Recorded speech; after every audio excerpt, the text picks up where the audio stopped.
السلام علیکم ورحمۃ اللہ وبرکاتہ۔ نحمده ونصلي على رسوله الكريم اما بعد فقد قال الله تبارك وتعالى في القرآن المجيد اعوذ بالله من الشيطان الرجيم بسم الله الرحمن الرحيم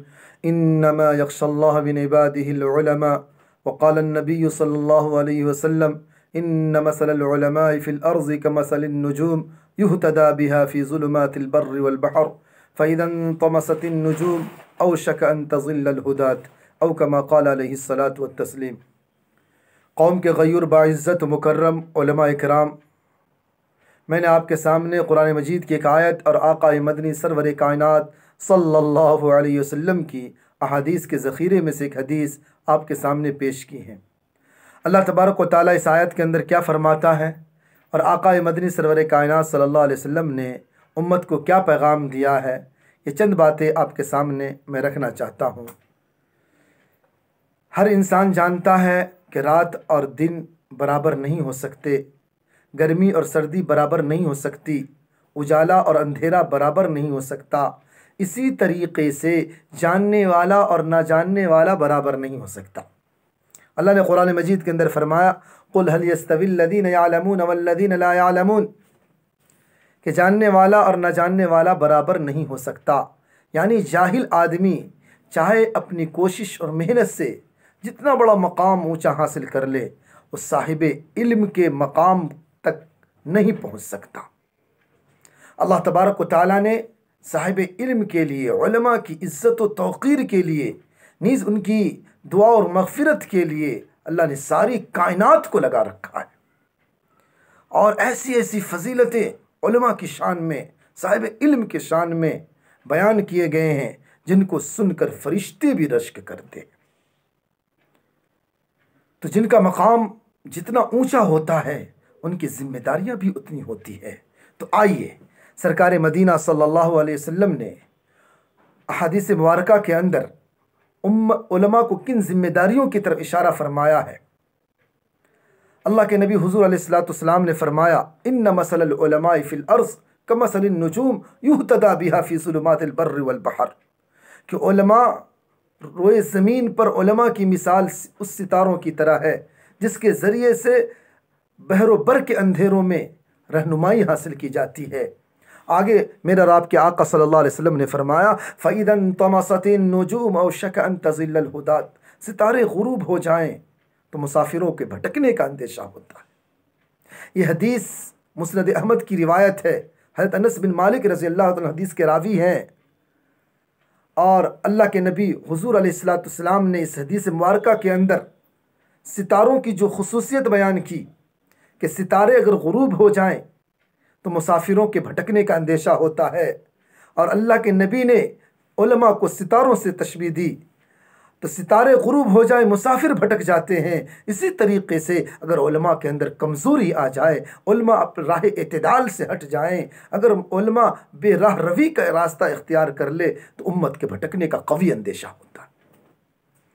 اور یاد رکھیں حضور علیہ السلام کے الفاظ میں معنوں کا سمندر موجود ہوتا ہے۔ اللہ کے نبی حضور علیہ السلام نے علماء کو ستاروں سے تشبیہ دی، اور قرآن مجید کے اوراق کو اگر آپ گردانیں گے، اوراق کو پڑھیں گے، تو قرآن مجید کے اندر اللہ رب العالمین نے علماء کی ستاروں کی تین خصوصیتیں بیان کی ہیں۔ پہلی خصوصیت یہ ہے وَزَيَّنَّا السَّمَاءَ الدُّنْيَا بِمَصَابِيحَ، ہم نے آسمان دنیا کو چراغ سے مزین کیا۔ دوسری خصوصیت ستاروں کی وَبِالنَّجْمِ هُمْ يَهْتَدُونَ، ستاروں سے راستے معلوم ہوتے ہیں۔ تیسری خصوصیت وَرُجُومًا لِلشَّيَاطِينِ، شیطان کے لیے کوڑا ہے۔ اللہ کے نبی صلی اللہ علیہ وسلم کی حدیث علماء کو ستاروں سے تشبیہ اور ستاروں کی تین کی خصوصیت قرآن مجید کے اندر بیان کیے گئے، دونوں کو اگر جمع کر کے آپ دیکھیں گے تو علماء کے اوپر تین بنیادی کام ہے، اور یہی تین ذمہ داریاں ہیں، تین بنیادی ذمہ داریاں۔ اللہ کے نبی حضور علیہ السلام نے علماء کو ستاروں سے تشبیہ دی، اور ستاروں کی پہلی خصوصیت اللہ نے قرآن میں بیان کیا کہ ہم نے ستاروں آسمان دنیا کو چراغ سے مزین کیا ہے۔ تو پہلی ذمہ داری علماء کی یہ ہے کہ علماء اپنے اندر فضل و تقوی کے اعتبار سے، علم و عمل کے اعتبار سے، اخلاق و کریکٹر کے اعتبار سے امت کے لیے زینت کا سامان بنے۔ یعنی جو عالم دین ہے ان کو چاہیے اپنے ماحول میں رہ کر اپنا کردار، اپنا اخلاق، اپنے اعمال اتنا اونچا بنائے کہ امت ان کو اپنے لیے زینت کا سامان سمجھتی ہو۔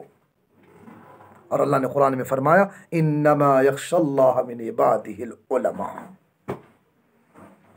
اور دوسری ذمہ داری نیابت نبوی کی وجہ سے، ستاروں کے ذریعے اللہ کے نبی نے ستاروں سے تشبیہ دی علماء کو، اور ستاروں کی دوسری خصوصیت قرآن نے بیان کیا وَبِالنَّجْمِ هُمْ يَهْتَدُونَ، ستاروں سے راستے معلوم ہوتے ہیں۔ دنیا میں دین کے راستے علماء سے معلوم ہوتے ہیں، اور دین کے راستوں میں سب سے بڑا راستہ امر بالمعروف اور نہی عن المنکر کا ہے، اور یہ علماء کی خصوصیت میں سے ہونا چاہیے، امر بالمعروف اور نہی عن المنکر۔ اور امر بالمعروف اور نہی عن المنکر یہی دعوت و تبلیغ کے اہم رکن ہیں۔ اور یاد رکھیں دعوت و تبلیغ کسی ایک پلیٹ فارم پہ نہیں، بلکہ دعوت و تبلیغ کا پلیٹ فارم عام ہے، ہر میدان میں دعوت و تبلیغ ہر اعتبار سے، مدارس کے اندر، مساجد کے اندر، خانقاہ کے اندر، غیر مسلموں میں، ہر جگہ دعوت و تبلیغ کے ارکان پائے جائیں گے۔ تو امر بالمعروف اور نہی عن المنکر یہ دعوت و تبلیغ کے ارکان ہیں، اور دعوت و تبلیغ کے دو رکن ہیں، اور اللہ کے نبی حضور علیہ السلام نے مختلف احادیثوں میں دعوت و تبلیغ کی فضیلتیں، امر بالمعروف کی فضیلتیں، نہی عن المنکر کی وعیدیں اللہ کے نبی حضور علیہ السلام نے بیان فرمایا۔ قرآن کی آیت بھی ہے وَلْتَكُن مِّنْكُمْ أُمَّةٌ يَدْعُونَ إِلَى الْخَيْرِ وَيَأْمُرُونَ بِالْمَعْرُوفِ وَيَنْهَوْنَ عَنِ الْمُنكَرِ۔ کہیں پہ اللہ نے فرمایا کنتم خیر امت اخرجت للناس تأمرون بالمعروف وتنہون عن المنکر۔ اور اللہ کے نبی حضور علیہ السلام نے ایک روایت میں تو یوں بیان فرمایا والذی نفسی بیدہ لتأمرن بالمعروف ولتنہون عن المنکر او لیشکن اللہ ان یبعث علیکم عقابا من عنده ثم لتدعنہ فلا یستجیب لکم۔ اللہ کے نبی نے فرمایا کہ قسم ہے اس ذات کی جس کے قبضے میں میری جان ہے، تم ضرور بھی ضرور امر معروف اور نہی منکر کرتے رہو، ورنہ ان قریب وہ زمانہ آئے گا کہ اللہ تم پر ورنہ اللہ ان قریب تم پر اپنا عذاب بھیج دے گا، پھر تم اللہ سے دعا مانگو تمہاری دعا قبول نہ ہوں گی۔ اللہ کے رسول صلی اللہ علیہ وسلم نے حدیث کے اندر اسی طریقے مختلف روایات ہیں جو امر بالمعروف اور نہی منکر کی وعیدوں کو، امر بالمعروف اور نہی منکر کی فضیلتوں کو بیان کرتا۔ یہ علماء کے اندر یہ ہونی چاہیے۔ تیسری بنیادی ذمہ داری، اللہ کے نبی حضور علیہ السلام نے علماء کو ستاروں سے تشبیہ دی۔ ستاروں کی تیسری خصوصیت قرآن نے بیان کیا رجوما للشیاطین، شیطان کے لیے کوڑا ہے۔ تو علماء کی تیسری ذمہ داری، بنیادی ذمہ داری یہ ہے کہ مسلک اہل سنت و شریعت کے خلاف اہل باطل کی طرف سے جو نظریات اور افکار اور خیالات لائے جا رہے ہیں اس کی دفاع کے لیے، اس کی ڈیفینس کے لیے میدان میں تیار رہنا چاہیے۔ اور میں تو یہاں تک کہتا ہوں کہ سیسا پلائی دیوار کی طرح بن کر جو اسلام پر اعتراضات ہو رہے ہیں اہل باطل کی طرف سے، اہل سنت اور شریعت میں جو چیزیں داخل کی جا رہی ہیں اس کی دفاع اور ڈیفینس کے لیے علماء کو ہمیشہ اور ہمہ تن تیار رہنا چاہیے۔ خلاصہ کلام، اللہ کے نبی صلی اللہ علیہ وسلم کی حدیث، علماء کو ستاروں سے تشبیہ، اور قرآن کے اندر ستاروں کی تین خصوصیت بیان کی گئی، یہ دونوں کو ملا کر اگر آپ دیکھیں گے